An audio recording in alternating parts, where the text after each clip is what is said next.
ನಮಸ್ತೆ ಫ್ರೆಂಡ್ಸ್, ರಾಜ್ ಜಾಬ್ಸ್ಗೆ ಸ್ವಾಗತ. ಫ್ರೆಂಡ್ಸ್, ಅಂಚೆ ಇಲಾಖೆಯಿಂದ ನೇಮಕಾತಿಯ ಹೊಸ ಅಧಿಸೂಚನೆ ಬಿಡುಗಡೆಯಾಗಿದೆ ನೋಡಿ. ಬೋತ್ ಮೇಲ್ ಆ್ಯಂಡ್ ಫೀಮೇಲ್, ಪುರುಷ ಮತ್ತು ಮಹಿಳಾ ಅಭ್ಯರ್ಥಿಗಳು, ಕರ್ನಾಟಕದ ಎಲ್ಲ ಅಭ್ಯರ್ಥಿಗಳು ನೋಡಿ, ಎಲ್ಲ ಜಿಲ್ಲೆಯಿಂದ ಯಾವುದೇ ಜಿಲ್ಲೆಯಿಂದ ಕೂಡ ನೀವು ಅರ್ಜಿಗಳನ್ನು ಸಲ್ಲಿಸಬಹುದಾಗಿರುತ್ತೆ. ಹಾಗೆ ಇನ್ನು ಪರ್ ಮಂತ್ ಸ್ಯಾಲ್ರಿ ನೋಡೋದಾದರೆ 19,000ದಿಂದ ಪರ್ ಮಂತ್ ಸ್ಯಾಲ್ರಿ ಆಗಿರುತ್ತೆ ನೋಡಿ. 19,000 ಪರ್ ಮಂತ್ ಸ್ಯಾಲ್ರಿ ಆಗಿರುತ್ತೆ. ಹಾಗೆ ಪ್ರೆಷರ್ ಇದ್ದರೂ ಕೂಡ ನೀವು ಅರ್ಜಿಗಳನ್ನು ಸಲ್ಲಿಸಬಹುದು.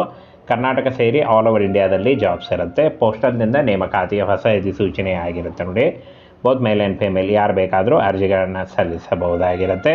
ಈ ಒಂದು ಹುದ್ದೆಗಳಿಗೆ ಯಾವ ರೀತಿಯಾಗಿ ಅರ್ಜಿಗಳನ್ನು ಸಲ್ಲಿಸಬೇಕು ಅನ್ನುವಂಥ ಸಂಪೂರ್ಣ ಮಾಹಿತಿ ತಿಳಿಸ್ಕೊಡ್ತೀನಿ. ವಿಡಿಯೋನ ಕೊನೆವರೆಗೆ ನೋಡಿ.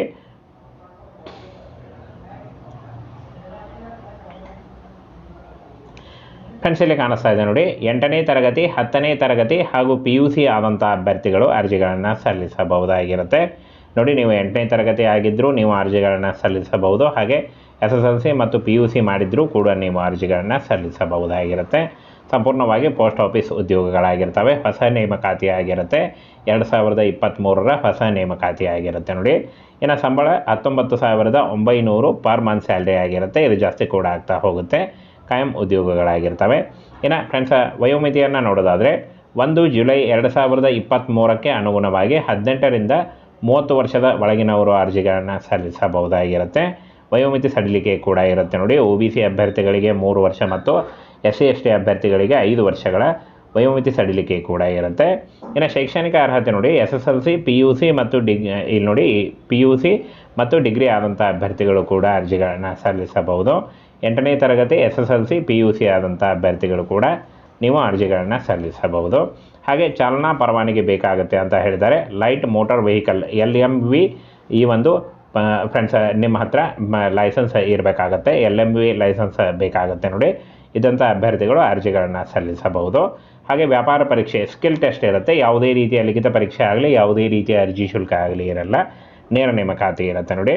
ಫ್ರೆಂಡ್ಸ್, ಈ ಒಂದು ಹುದ್ದೆಗಳಿಗೆ ಯಾವ ರೀತಿಯಾಗಿ ಅರ್ಜಿಗಳನ್ನು ಸಲ್ಲಿಸಬೇಕು ಅಂತ ನೋಡೋದಾದರೆ ಸಂಪೂರ್ಣವಾಗಿ ಒಂದು ಆಫ್ಲೈನ್ ಅರ್ಜಿ ಸಲ್ಲಿಕೆ ಇರುತ್ತೆ. ಆಫ್ಲೈನ್ ಒಂದು ಅಪ್ಲಿಕೇಶನ್ ಫಾರ್ಮ್ ಇದೆ. ಆ ಒಂದು ಅಪ್ಲಿಕೇಶನ್ ಫಾರ್ಮನ್ನು ಫಿಲ್ ಮಾಡಿ ಕೇವಲ ಅಪ್ಲಿಕೇಶನ್ ಫಾರ್ಮನ್ನು ಮಾತ್ರ ಈ ಒಂದು ಅಡ್ರೆಸ್ಗೆ ಕಳಿಸ್ಕೊಡ್ಬೇಕಾಗುತ್ತೆ. ವ್ಯವಸ್ಥಾಪಕ ಕಚೇರಿ ಮೇಲ್ ಮೋಟಾರ್ ಸೇವೆ CPO ಕ್ಯಾಂಪಸ್ ಪಾಟ್ನಾ 800001 ಈ ಒಂದು ಅಡ್ರೆಸ್ಗೆ ನೀವು ಪೋಸ್ಟ್ ಮುಖಾಂತರ ರಿಜಿಸ್ಟರ್ ಪೋಸ್ಟ್ ಅಥವಾ ಸ್ಪೀಡ್ ಪೋಸ್ಟ್ ಮುಖಾಂತರ ಕಳಿಸ್ಕೊಡ್ಬೇಕಾಗತ್ತೆ ನೋಡಿ. ಹಾಗೆ ಇನ್ನು ಆಫ್ಲೈನ್ನಲ್ಲಿ ಅರ್ಜಿ ಸಲ್ಲಿಸಲು ಆರಂಭಿಕ ದಿನಾಂಕ 16/12/2023ರಿಂದ ಅರ್ಜಿ ಸಲ್ಲಿಕೆ ಶುರುವಾದರೆ 30 ಜನವರಿ 2024 ಅರ್ಜಿ ಸಲ್ಲಿಸಲು ಕೊನೆಯ ದಿನಾಂಕ ಆಗಿರುತ್ತೆ ನೋಡಿ. ಈ ಒಂದು ಕೊನೆಯ ದಿನಾಂಕದೊಳಗಾಗಿ ನೀವು ಆಫ್ಲೈನ್ ಮೂಲಕ ಅರ್ಜಿಗಳನ್ನು ಸಲ್ಲಿಸಬೇಕಾಗತ್ತೆ. ಬನ್ನಿ, ಈಗ ಯಾವ ರೀತಿಯಾಗಿ ಅರ್ಜಿಗಳನ್ನು ಸಲ್ಲಿಸಬೇಕು ಅನ್ನುವಂಥ ಮಾಹಿತಿಯನ್ನು, ಅಂದರೆ ಅಪ್ಲಿಕೇಶನ್ ಫಾರ್ಮನ್ನು ಯಾವ ರೀತಿಯಾಗಿ ಫಿಲ್ ಮಾಡಬೇಕು ಅದನ್ನು ಕೂಡ ತಿಳಿಸ್ಕೊಡ್ತೀನಿ ನೋಡಿ. ಇಂಡಿಯಾ ಪೋಸ್ಟಿಂದ ನೇಮಕಾತಿ ಇರುತ್ತೆ. ಮೋಟರ್ ವೆಹಿಕಲ್ ಮೆಕ್ಯಾನಿಕ್ ಉದ್ಯೋಗಗಳಿಗೆ ನೇಮಕಾತಿ ನಡೀತಾ ಇದೆ ನೋಡಿ. ಬನ್ನಿ, ಈಗ ಅಪ್ಲಿಕೇಶನ್ ಫಾರ್ಮನ್ನು ಯಾವ ರೀತಿಯಾಗಿ ಫಿಲ್ ಮಾಡಬೇಕು ಅದನ್ನು ಕೂಡ ತಿಳಿಸ್ಕೊಡ್ತೀನಿ. ನೋಟಿಫಿಕೇಶನ್ ಫಾರ್ಮಲ್ಲೇ ಒಂದು ಅಪ್ಲಿಕೇಶನ್ ಫಾರ್ಮ್ ಇದೆ ನೋಡಿ. ಇದನ್ನು ಮೊದಲು ಡೌನ್ಲೋಡ್ ಮಾಡ್ಕೊಳ್ಳಿ. ಡೌನ್ಲೋಡ್ ಮಾಡಿಕೊಂಡು ಇಲ್ಲಿ ಒಂದು ನಿಮ್ಮ ಲೇಟೆಸ್ಟ್ ಒಂದು ಫೋಟೋನ ಅಂಟಿಸಿ ನೋಡಿ. ಇಲ್ಲಿ ಕಾಣಿಸ್ತಾ ಇದೆ. ಇಲ್ಲಿ ಒಂದು ಲೇಟೆಸ್ಟ್ ಫೋಟೋನ ಅಂಟಿಸಿ. ಹಾಗೆ ನಿಮ್ಮ ಬ್ಲಾಕ್ ಲೆಟರ್ಸ್, ಕಂಪ್ಲೀಟ್ ಬ್ಲಾಕ್ ಲೆಟರ್ಸಲ್ಲಿ ನಿಮ್ಮ ಕ್ಯಾಂಡಿಡೇಟ್ ಹೆಸರು SLC ಮಾರ್ಕ್ಸ್ ಕಾರ್ಡ್ ಮೇಲೆ ಯಾವ ರೀತಿಯಾಗಿದೆ ಆ ರೀತಿಯಾಗಿ ನಿಮ್ಮ ಪೂರ್ತಿ ಹೆಸರನ್ನು ಬರೀರಿ. ಆನಂತರ ಫಾದರ್ಸ್ ನೇಮು, ಹಾಗೆ ಪೋಸ್ಟ್ ಅಪ್ಲೈಡ್ ಫಾರ್ ಅದನ್ನು ಬರೀರಿ. ಆನಂತರ permanent address, correspondence address same ಇದ್ದರೆ ಸೇಮ್ ಅಂತ ಹಾಕಿ. ಹಾಗೆ ಇಲ್ಲಿ ನೋಡಿ ಮೇಲ್ ID ಮತ್ತು ಸಿಟಿಜನ್ಶಿಪ್ ಇಂಡಿಯನ್ ಅಂತ ಕೊಡಿ. ಆನಂತರ ಡೇಟ್ ಆಫ್ ಬರ್ತು, ಏಜ್ ಕರೆಕ್ಟಾಗಿ ಬರೀರಿ. ಹಾಗೆ UR OBC SC/ST EWS ಯಾವ ಕ್ಯಾಂಡಿಡೇಟ್ ನೀವು ಅದನ್ನು ಸೆಲೆಕ್ಟ್ ಮಾಡ್ಕೊಳ್ಳಿ.